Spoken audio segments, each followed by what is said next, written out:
If a final metallic MEMS device is desired, a thin titanium seed layer is applied onto the substrate with a sputtering process. The titanium layer is then oxidized. This is done to provide a better surface for adhesion of the polymer resist later. This step is skipped if the final device is a polymer microstructure. The desired shape, typically rectangular or circular, depending on the type of mask and the design layout that is to be used for the exposure. The cut PMMA is then annealed in a vacuum oven at 110 degrees Celsius in a programmed sequence to remove any residual stress in the polymer sheet before it is glued onto the substrate. This step is critical as it will avoid future delamination issues from the substrate and prevents cracks forming in the resists.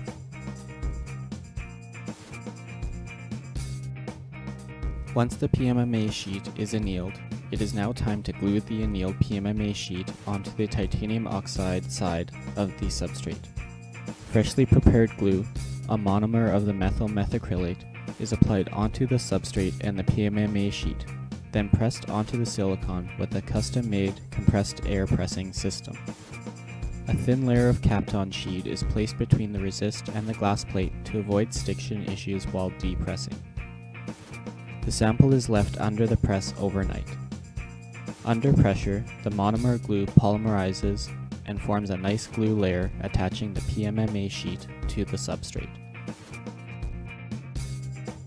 The glued PMMA is then thinned down to a custom thickness requirement with a fly cutting process that uses a diamond tip. A coarse cycle removes 100 micrometers PMMA from the top surface to bring it closer to the required thickness.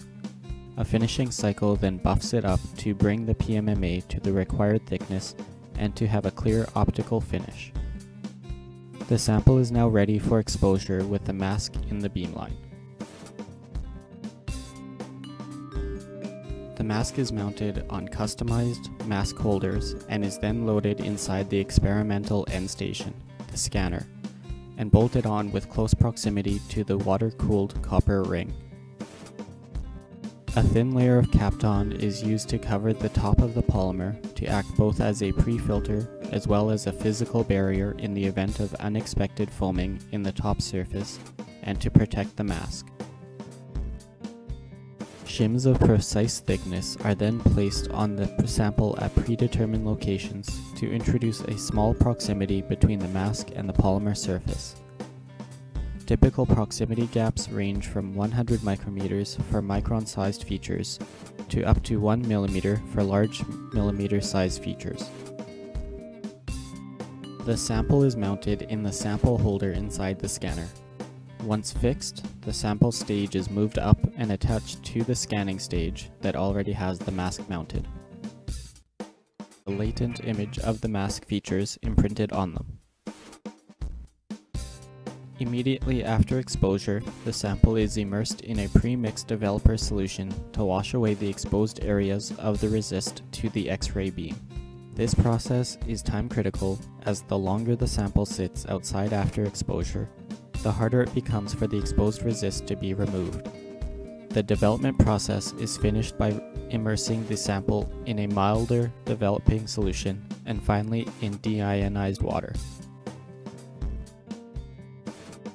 At the end of the development process, a detailed inspection of the sample is undertaken to confirm the integrity of the pattern transfer and to look for defects from thermal or translation arising from relative motion between mask and substrate during exposure. If defects are identified, the causes for defects are characterized and the entire process fine-tuned to minimize and eventually eliminate the source of defects in subsequent runs. If no defects are detected, the sample is passed along to the metrology stage for imaging with a scanning electron microscope. Once imaged, the samples are ready for use if they are meant to be polymer microstructures. For metallic devices, the sample is passed along to subsequent electroplating processes using the metal seed layer to fill the voids with metal, typically nickel or copper. Once electroplated, the remaining polymer is removed through a flood exposure process followed